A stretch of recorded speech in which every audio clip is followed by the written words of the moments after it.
فلسطين macnitiya saldhig imaa waa leedahay dacwa ka taale wiilkaadi oo jajaban wadada laga qaaday ciidan aan qaad saldhig imaa waa lagu dhahay imaa aniga lugta oo ka jabe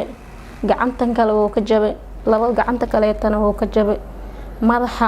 bursa laga garaacay dhiig iyo xijimaha fadhiisteen laga meeray intee jijibisay waxay ku turtay kabarka jaadka meesha lagu gadaayo qashin qubka weedo wala jira oo aad u dilan jajaban burbursan ayaana loo keenay asagoo xaaladiisu ay tahay mid miyir daboolan naqaskay ku dhigan tahay waxaan ku suganahay Gurmad Voluntary Hospital oo ku yaala xaafadda Tareedisho ee degmada Kaxda waaxda 15ka bishan September halkan waxa ka dhacday isla xaafadda Tareedisho dhacdo argagax leh saameysana qulubta bulshada Soomaaliyeed waxaan warbixin idinkaga diyaarinay dhacdadaas iyo sidii u dhacday la socod wacan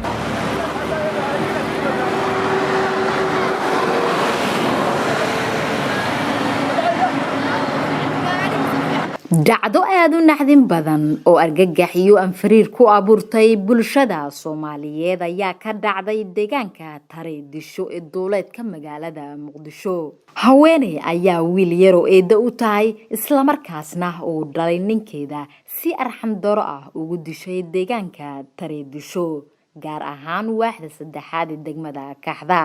hooyada dhashay wiilka yar oo lagu magacaabo Falastiin Maxamed Maadey ayaa inooga warbixisay siday u dhacday dhacdadan naxdinta leh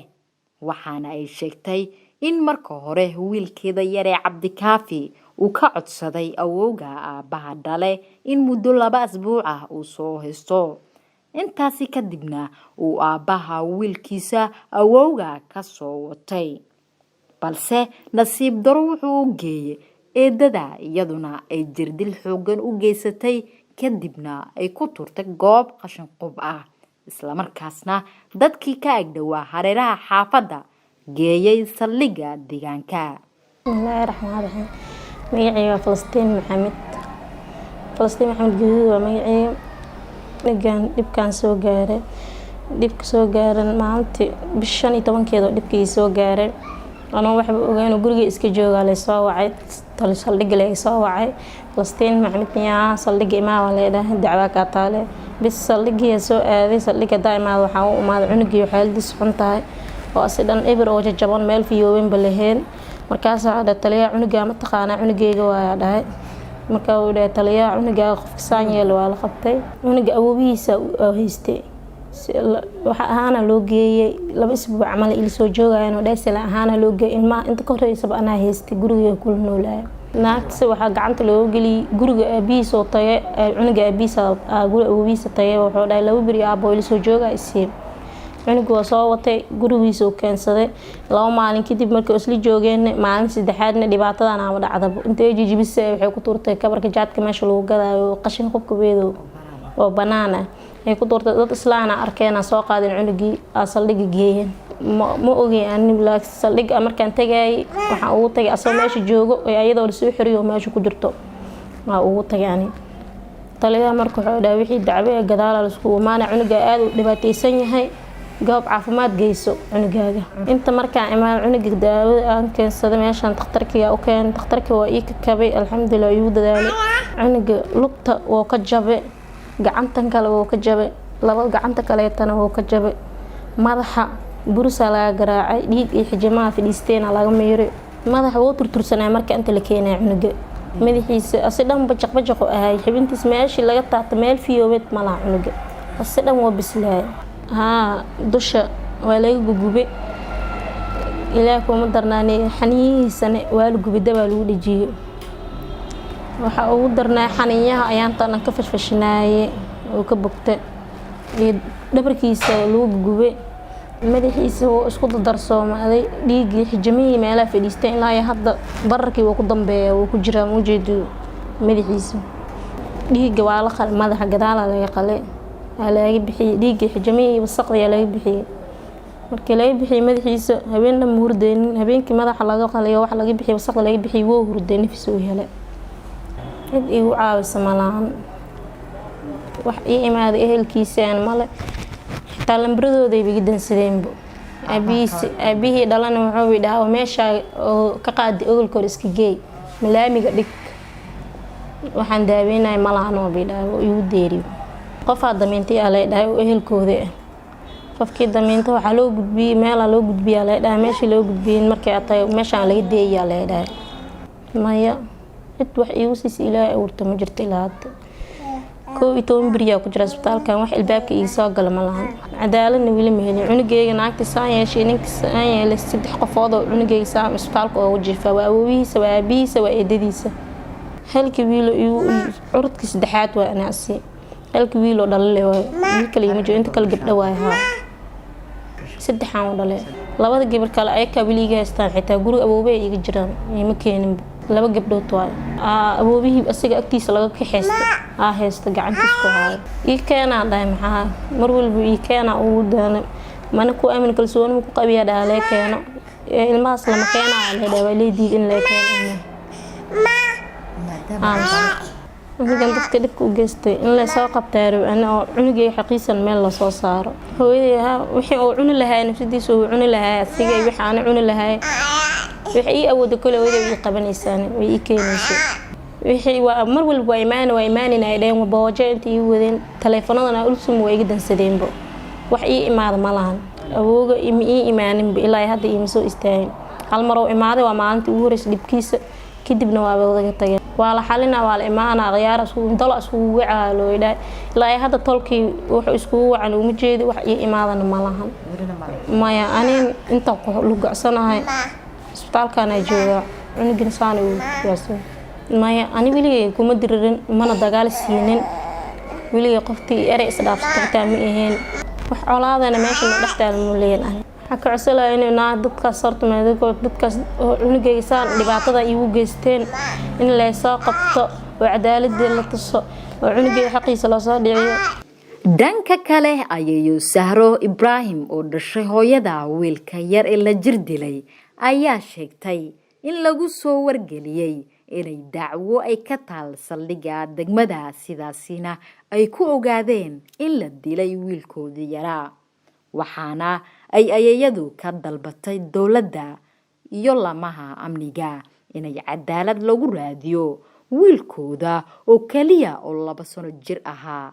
ay jir dishay eedada aabihiisa qabay wiilkan ayaydiisa ah gabadhiya dhashay marka woogiisa loo geeyay ay ko 3 mi faante 2 gabdhood wiilkan waa wiilkan ugu yar awooga booqasha loo geeyay marka isbuucana haysanaa oo dhaay awal ilmaha ana ila noolaan macalhooda way kala tageen cunugaas oo walac furay marka waxna ku siineen daryeelna ma weysan ilmeeda ida iska qaraabaneysay dadcada waxay ugu soo gaartay cunuga awoogiisa xaqiisa oo jiray awoogi wuxuu dhaay isbuucana haysanaa booqasho ila jooga isbuuc dambe iyagu imaa waayay tiri way soo wacday hooyo ab xasan saano oo dhahay dib male awoogiisa aaga soo tag jamcada dambe ka soo wadanaysa jimcada intii la gaarin wiilka aabiisa awoogu u tagay aba oo Cabdikaafi ana labada habeen haysanaa oo dhahay naagu qabo u geeyay naagta markuu u geeyay cunugii waxaan naga soo wacay saldhig Falastiin dacwaa laga yahay saldhigii imaa wala hooyo saldhiga laga soo wacay waxaan dagaal ma gasho waa maya iska daayaan marka wax ku kaftamaayo waay markii dambe waxay dhahday hooyo mar kale lagu soo celi saldhigii imaa dacwaa ka taashaa leedahay waayay imaa gabadha soo wacday waxay tiri Falastiin ma tahay wiilkaadi oo jajaban wadada laga qaaday ciidan aan qaad saldhigii imaa waa lagu dhahay imaa saldhigii hadeen tagnay wax la day karaba meesha ma yaalo cunugiyo burbursan oo si dhan bahdilan oo ogaal balaheena meesha goob caafimaad meeshii kugu dhow geeya Allah dadkii saan yeelana anaka raasanayne cunugiyo tacbaana isbitaalka la keenay cabaaro jiraas gurigeena isbitaalka uu kala fog yahay gabadheedii dhinacan qaxda xigtay degantaa iyadana dhanka qaxday degantaa marka sidii isbitaalka ku imaanay isbitaalka dib ku imaan 12 beri waay wax daryeel daawo iyo wax walba waa loo sameeyay cunuga waa la kabkabay cidi dhaleen ilaa hadda wax soo kor istaaga mara ina meel kale laga dacwooyay waa jira wax garab hadda oo nagu siiyay oo micnaha oo talaawna la qaadan waayna maaha dadka micnaha ay xaafadahooda inay ku nool yihiin aan noo sheegay oo nambaradooda habeen hore hataa inta la wacay wiilka aabihiisa oo dhahay wadada iska dhiga oo dhahay damba nambarkeega ma soo wici karto oo dhahay wiilka aabihiisa cunuga wili box wili waa dhibana waa wili cunuga laakiin dhibkii hore lagu keenay isbitaalka ma alxamdulillah taqaatiirta meeshan joogtaa la dadaashay ma sha Allah laakiin wili dhibkiisa oo iska qabaa wili daawadiisa iyo wuxuu rabaa baan oo rabaa daawo wuxuu rabaa aan leenahay laama amaanka wixii saan yeelana micnaha noo dabagalo oo cunugan xaqiisa loo soo dhiciyo aan ka codsaneynaa ugu dambeyn Titoor Cabdi Cumar oo ku magac dheer Titoor Gurmad ayaa inoo sharaxay sida xaaladda wiilka yar ay ahayd markii la soo gaarsiiyay Gurmad Hospital waxaana uu sheegay in ilmaha yari uu miir daboolnaa xaaladiisuna ay ahayd mid aad u liidatay magacaygu waa Dr. Cabdi Cumar Axmed Dr. Gurmad waxaan ku suganahay isbitaal Gurmad oo ku yaala Tiriidisho waxaana loo keenay dhacdo aad u xanuun badan oo anaga laftirkanaga aad aan ula fajacnay muddo 10 maalmood ka hor dhacdadan waxay ahayd Cabdi Kaafi wiil yar oo laba jira oo aad u dilan jajaban burbursan ayaana loo keenay asagoo xaaladiisu ay tahay mid miyir daboolan naqaskay ku dhigan tahay bas markii noo keenay dee anagu dhaqaatiir aan ahayn daryeelkii markaa u baahnaa ayaan markaasi anaga aan u fulinay markiiba xaalad degdeg ah ayaan magaranaysaa markiiba gelinay ayadoo markiiba oksijiinadii lagu xiray